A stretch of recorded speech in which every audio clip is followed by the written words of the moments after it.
प्यारे बच्चों, आज हम अंतराल के पाठ 3 जिसका नाम है बिस्कोहर की माटी के विषय में बात करेंगे। इसके लेखक हैं विश्वनाथ त्रिपाठी। पाठी की आत्मकथा नंगा तलाई का गांव से लिया गया है ये अंश। सबसे पहले आत्मकथा के बारे में जानते हैं। आत्मकथा का अर्थ होता है कि अपने विषय में ही लिखना, अपने जीवन के अनुभव उनके विषय में लिखना आत्मकथा कहलाता है। तो उनकी ये एक आत्मकथा है, उसी में से एक हिस्सा लिया गया है। इसमें ग्रामीण जीवन के विषय में, जो ग्रामीण जीवन है उसका सजीव चित्रण किया गया है। अब आप जो बच्चे गांव के होंगे वो जानते होंगे कि गांवों में ऋतुओं के अनुसार ही किस प्रकार से वहाँ का जो मुख्य तौर से कृषि जीवन है, तो वहाँ के लोग उन्हीं वहाँ पर खिलने वाले फूल, पैदा होने वाली खेतों में सब्जियाँ और फल इत्यादि उन्हीं का किस प्रकार से सेवन करते हैं और उन्हीं को अपने उपयोग की भी चीज़ें बना लेते हैं। तो विश्वनाथ जी ने जो प्रारंभ किया है इस पाठ का, जो मुख्य बातें हैं उनमें से मैं आपको बता रहा हूँ। तो एक कोइया नाम का पुष्प होता है, उसके विषय में उन्होंने बताया है कि गांव में जहाँ भी शरद ऋतु में पानी इकट्ठा हो जाता है या उसी में पैदा होता है। पहले विश्वनाथ सोचते थे कि ये केवल हमारे गांव में ही पैदा होता है, लेकिन बाद में जब उन्हें कहीं बाहर जाने का अवसर प्राप्त हुआ तो उन्होंने देखा कि जो रेल की पटरी के बराबर में खाली जगह है वहाँ पर भी पानी भरा हुआ है, या सड़क के किनारे पर जहाँ भी शरद ऋतु में पानी भर जाता है वहाँ पर ये पैदा हो जाता है। और दूसरा एक वर्णन किया है कि शरद ऋतु में ही जो कमल नाल है, कमल होते हैं, कमल के पत्ते, उनकी सब्जी खाई जाती है, कमल ककड़ी। और उसके जो पत्ते हैं गांव में जब भोज कोई आयोजित किया जाता है, कोई पार्टी की जाती है, तो उस पर रख करके उन पत्तों पर खाना भी खिलाया जाता है। और उनका ये भी मानना है कि जब कोई अकाल की स्थिति होती है तो कुछ लोग इन कमल गट्टों को, कमल ककड़ी के जो हिस्से हैं उनको इकट्ठा करके रख लेते हैं और ऐसे बुरे समय में उनको खाते भी। अब जो गांव हैं, गांवों में जो पुष्प हैं, फूल हैं विभिन्न प्रकार के, जैसे बेर का फूल है। अब बेर के फूल के बारे में बताया कि अगर उसको सूंघ लिया जाए तो उससे जो ततैया जो डंक मार देता है उसका जहर समाप्त हो जाता है। और या जैसे नीम के पत्ते हैं, किसी बालक को, व्यक्ति को चेचक हो रही है तो उस घर में उनको रखने से उस चेचक के मरीज को लाभ होता है। तो इस प्रकार से अब इन फूलों को, उनकी गंध को लोग किससे जोड़ करके देखते हैं? देवी के रूप में भी। जैसे गुड़हल का फूल है, उसको देवी का पुष्प माना गया है। कुछ लोग उन्हें मानते हैं कि उनकी गंध से सांप आ जाते हैं, कुछ मानते हैं कि कुछ फूलों की गंध से चुड़ैल आ जाती है। तो ये कुछ गांवों में इस प्रकार की मान्यताएं हैं जिनको फूलों के साथ जोड़ दिया जाता है। अब देखिए, एक चीज़ है गांव में, जैसे ग्रीष्म ऋतु आ गई। अब ग्रीष्म ऋतु में आप देखेंगे कि जब गर्मी, मई और जून के महीने में अत्यधिक गर्मी पड़ती है तो लू चलती है, गर्म हवाएं। अब उस गर्म हवा से बचने के लिए, लू से बचने के लिए जब बच्चे बाहर खेलने जाते हैं तो उनके कपड़ों में प्याज बांध देते हैं। तो उनको ये रहता है कि भाई इससे जो है इस बच्चे को लू नहीं लगेगी। उसके बाद अगर लू लग जाए तो जो कच्चा आम है, उस कच्चे आम को भून करके उसका पन्ना बना लिया जाता है, उसमें नमक मिला करके या चीनी या गुड़ का शरबत बना करके उसको पी लेते हैं, तो उससे भी लू में लाभ होता है। या उसका जो लेप है, लेप बना करके उसके सिर में लगा दिया जाता है, स्नान करा दिया जाता है, तो उससे लू में लाभ हो जाता है।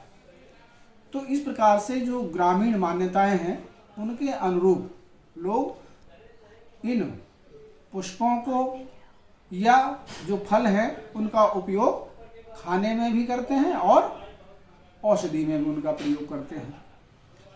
अब एक उन्होंने बताया है कि वो दिलशाद गार्डन जो दिल्ली में ही है, वहाँ पर एक डियर पार्क है, वहाँ पर वो रहते हैं।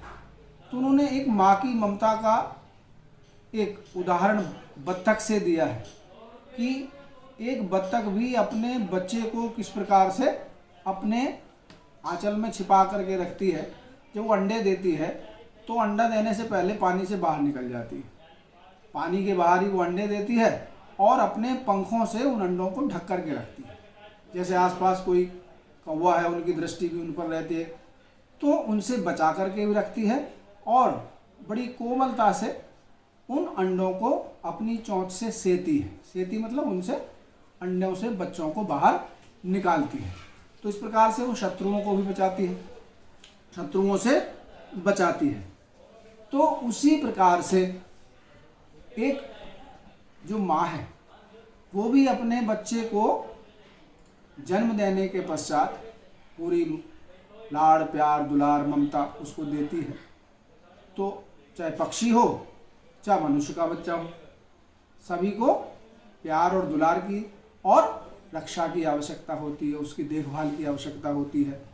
बल्कि जो विश्वनाथ है वो तो कहते हैं कि भाई मैं जो है अपनी माँ का दूध पीता था, उस दूध पीने के बाद अपनी माँ के पेट पर लेटा रहता था, तो उसके जो गंध है, उस स्पर्श है, उसको करना।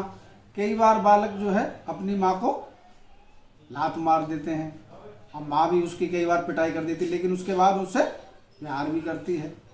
तो इस प्रकार से बच्चों के प्रति जो ममता का भाव होता है एक माँ में, वो दृष्टिगोचर होता है। और एक बात अब देखिए, जैसे बच्चा है तो माँ जो है चांदनी रात्रि में भी अपने बच्चे को दूध पिलाती है। तो यहाँ पर एक प्रसंग है कि भाई बच्चा जो है वो चांदनी रात्रि में केवल माँ का दूध नहीं पीता बल्कि चांदनी को भी पीता है। अब इसका अर्थ क्या है कि जो माँ है बच्चे के प्रति उसकी जो ममता है, उसके जो भाव है बड़े कोमल होते हैं। जैसे शरद ऋतु की चांदनी, अब शरद ऋतु की चांदनी वो भी कोमल होती है। तो इस प्रकार से बच्चा ना केवल माँ का दूध पीता है बल्कि उससे अच्छे संस्कार भी ग्रहण करता है। जो भी अच्छे गुण अच्छी बातें होती हैं उन्हें एक माँ अपने बच्चों को सिखाती है। एक गांव का इन्होंने वर्णन किया है सांपों का। तो गांव में विभिन्न प्रकार के सांप होते हैं भाई, कुछ विषैले और कुछ जो है विषहीन। अब जैसे डोढ़ा और मजगिदुआ, ये विषहीन सांप है। और इनमें से जो डोढ़ा है इसको बामन जाति का माना जाता है गांव में। वो मानते हैं कि भाई बामन जाति है, इसको मारना नहीं चाहिए। बामन का मतलब होता है ब्राह्मण। तो ब्रह्म हत्या के कारण उसको वर्जित कहा गया। कुछ विषैले सांप होते हैं जैसे धामिन। अब धामिन है उसमें विष नहीं होता, लेकिन अगर वो पूंछ मार दे तो वहीं पर गलाव प्रारंभ हो जाता है। लेकिन ये सारी चीज़ें अब गाँवों में स्वाभाविक है। वहाँ सांप का दिखना, और जो तालाब है उसके किनारे पर भिट बना करके सांप उसमें रहते हैं, और कई बार बच्चे खेल खेल में उनको बाहर भी निकालने लगते हैं। दूसरा उन्होंने वर्णन किया है शरद ऋतु, वर्षा ऋतु का। अब वर्षा ऋतु में आप जानते हैं कि भाई वर्षा तो सभी जगह होती है, लेकिन उनका ये मानना है कि सामान्य तौर पर जैसे शहरों में वर्षा होती है ऐसे नहीं होती उनके गांव में। पहले बादल घिरते हैं, काले बादल, कई बार अंधेरा छा जाता है, फिर वर्षा होती है, और वर्षा भी कई कई दिन तक होती रहती है। ज़्यादातर कच्चे घर होते थे पहले, तो कच्चे घरों की जो दीवारें हैं वो गिरती रहती थी, ठीक है। और चारों ओर कीचड़, गंदगी, इस प्रकार का वातावरण, और विभिन्न प्रकार के जो कीड़े मकोड़े हैं वो निकल आते हैं।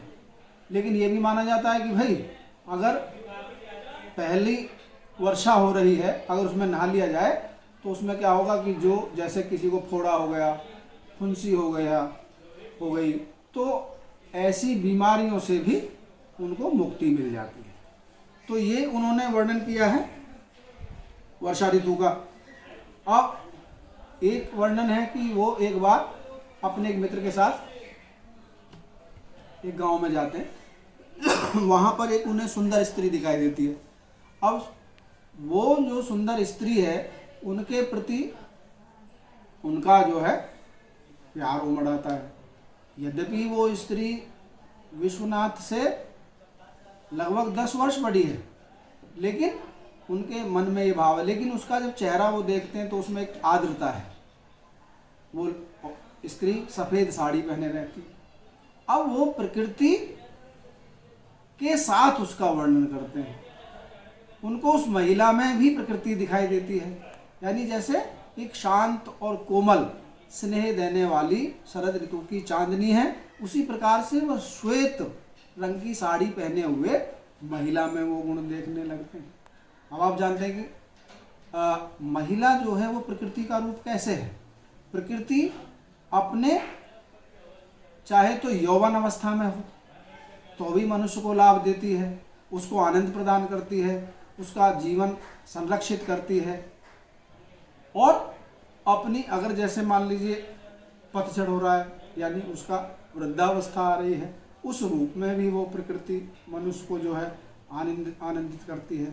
तो उसी प्रकार से महिला की भी प्रकृति होती है।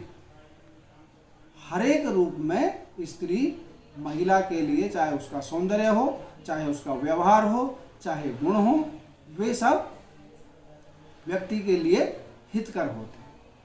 अब क्योंकि देखिए गांवों में महिलाएं सफ़ेद साड़ी कब पहनती हैं, जब वो विधवा हो जाती है, किसी स्त्री का जब पति मर जाता है, तो वो उसका जो शांत स्वरूप है, वो शांत स्वरूप उनको एक प्रकृति का स्वरूप दिखाई देता है, तो उसके साथ वो उसका वर्णन करते हैं। तो इस प्रकार से आप देखते हैं कि इस पूरे पाठ में ग्रामीण जीवन का एक छोटी छोटी चीज़ों को लेकर के उन सब का एक बड़े अच्छे क्रमवार ढंग से वर्णन किया है। और इन चीज़ों का व्यक्ति गांवों में अच्छी प्रकार से अनुभव कर पाता है। तो यही है बिस्कोहर की माटी।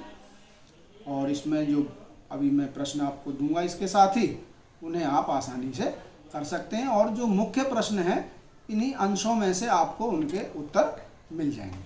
धन्यवाद।